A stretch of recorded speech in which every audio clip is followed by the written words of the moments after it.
Bismillahirrahmanirrahim.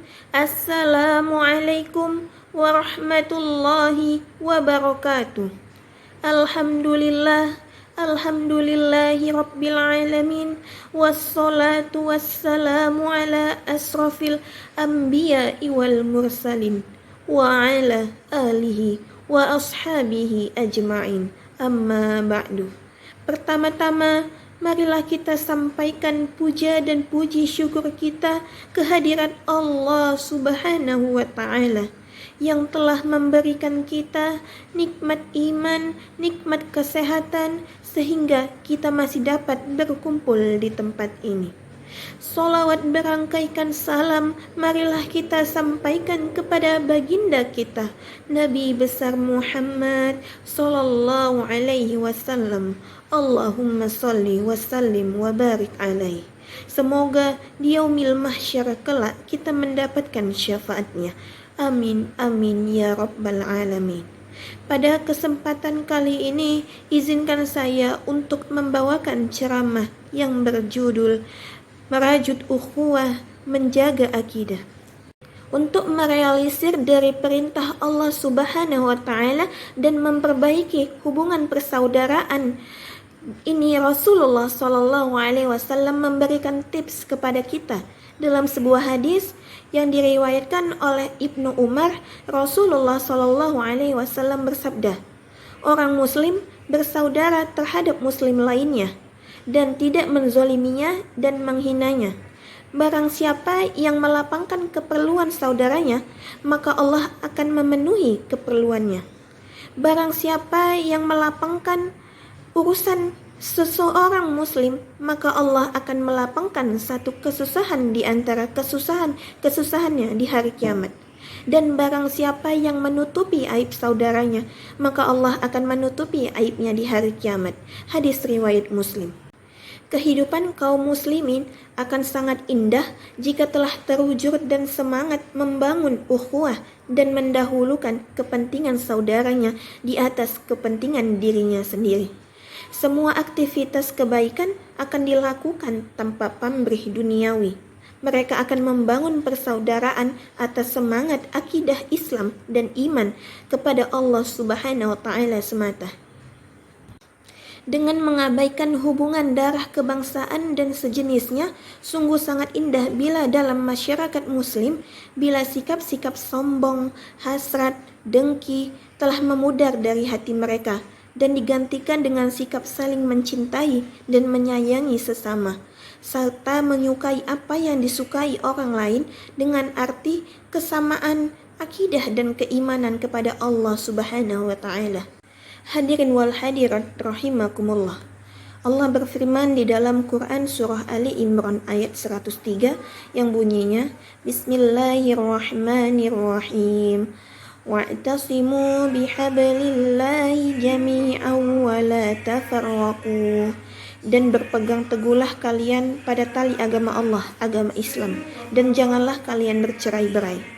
Dan juga Allah berfirman di dalam Quran surah An-Nahl ayat 90 yang artinya, sesungguhnya Allah menyuruh kamu berlaku adil dan berbuat kebajikan, memberi kepada kaum kerabat, dan Allah melarang dari perbuatan keji, kemungkaran, dan permusuhan. Dia memberi pengajaran kepada kamu agar kamu dapat mengambil pelajaran, dan bertakwalah, dan semakin memperjelas akan kewajiban kita untuk memenuhi ukhuwah Islamiyah. Hadirin, dalam upaya mewujudkan ukhuwah ini ada beberapa hal yang perlu kita bina bersama, yaitu yang pertama, bersikap husnuzon di antara kita. Selama ini, hadirin lebih sering kita menggunakan prasangka dan praduga dan sering tidak menggunakan akal sehat, sehingga kita sering terperosok pada sikap suuzon pada sesama saudara kita kaum muslimin. Bila sikap ini dibiarkan, maka akan berkembang sikap a priori, sulit menaruh kepercayaan walaupun kepada orang seiman. Oleh karenanya, Allah Subhanahu wa Ta'ala melarang sifat itu. Hai orang-orang beriman, jauhilah kebanyakan dari prasangka. Sesungguhnya sebagai prasangka itu adalah dosa. Dan janganlah kamu mencari-cari kesalahan orang lain, dan janganlah kamu menggunjing sebagian yang lain. Sukakah di antara kamu memakan daging saudaranya yang sudah mati, maka tentulah kamu merasa jijik kepadanya. Dan bertakwalah kepada Allah Subhanahu wa Ta'ala. Sesungguhnya Allah Maha Penerima Taubat, lagi Maha Penyayang. Quran Surah Al-Hujarat ayat 12. Hadirin, yang selanjutnya adalah laksanakan hak dan kewajiban kita sebagai seorang muslim dalam kehidupan bermasyarakat. Seperti tercantum dalam hadis yang bersumber dari Abu Hurairah, Rasulullah SAW bersabda, ada 5 hak seorang muslim kepada muslim lainnya, yaitu menjawab salam, yang kedua, menjenguk orang sakit, yang ketiga, mengantarkan jenazah, yang keempat, mendatangi undangan, yang kelima, mengucapkan alhamdulillah dengan ucapan yarhamukallah wa tafakku alaih. Jaga dan perbanyaklah tali ikatan silaturahmi, ibadah vertikal hablum minallah dan horizontal hablum minannas. Selanjutnya hadirin, tumbuhkanlah sikap saling percaya. Kita hendaklah selalu percaya kepada kemampuan saudara kita untuk membina, mendidik, dan memimpin jamaahnya. Kita seringkali ikut campur dalam urusan rumah tangganya, walau tidak diminta. Lebih bahaya lagi, kita sering memvonis salah akan pemahaman agama saudara kita yang berbeda, yang berujung pada permusuhan di antara umat Islam. Menjadi seorang muslim tidak cukup hanya dengan mengatakan saya orang muslim, saya orang beriman, atau ungkapan lainnya yang menunjukkan keislaman seseorang, tapi juga harus dibuktikan dengan tindakan, baik dalam bentuk ibadah maupun akhlak dalam kehidupan sehari-hari.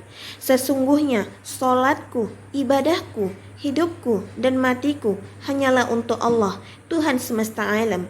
Quran Surah Al-An'am ayat 162. Hadirin wal hadirat rahimakumullah. Kita tadi telah membahas tentang menjaga ukhuwah. Selanjutnya adalah merajut akidah. Bagaimana caranya merajut akidah yang lurus? Yang pertama, tidak mengkafirkan muslim lain. Yang kedua, mengutamakan Allah dibandingkan dengan makhluk lain. Yang ketiga, tidak mengolah-ngolah ayat Allah dan tidak bergabung dengan mereka. Yang keempat, mengesahkan Allah Subhanahu wa Ta'ala. Yang kelima, tidak menyekutukan Allah dengan apapun. Yang keenam, tidak meminta berkah dengan mengusap-ngusap kuburan. Yang ketujuh, mempelajari sifat Allah. Yang kedelapan, mengetahui batas-batas. Yang kesembilan, berteman dengan orang-orang yang soleh. Yang kesepuluh, menghapus dosa dengan taubat nasuha. Menyadari kematian dapat datang kapan saja, dan selanjutnya meyakini bahwa masa depan ada di tangan Allah atau di tangan Islam, dan berusaha meraih manisnya iman, berusaha meraih manisnya ibadah, dan merasakan adanya para malaikat mulia yang mencatat amal-amal kita. Itu saja yang dapat saya sampaikan. Lebih dan kurangnya saya mohon maaf. Billahi taufik wal hidayah. Wassalamualaikum warahmatullahi wabarakatuh.